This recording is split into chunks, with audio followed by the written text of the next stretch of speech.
Hi everybody, today we will be making a giant chocolate chip cookie.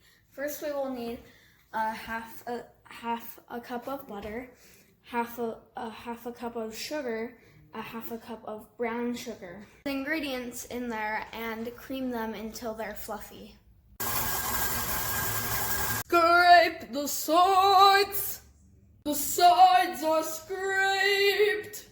When it's nice and fluffy, add one large egg and half a teaspoon of vanilla extract. Boop. Beat that till it's well combined, then add a half teaspoon of baking soda, 1/4 teaspoon of salt, 1.5 cups of flour, 3/4 cup of chocolate chips. This is the most important part. Mix it until it is well combined. Just combined. Just combined.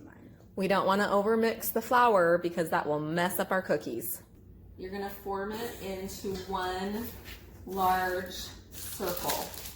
At 350 degrees for 13 to 16 minutes.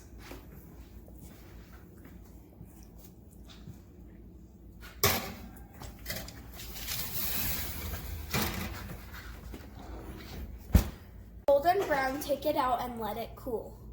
This is a delicious way to practice fractions. Now I will eat 1/12 of a cookie.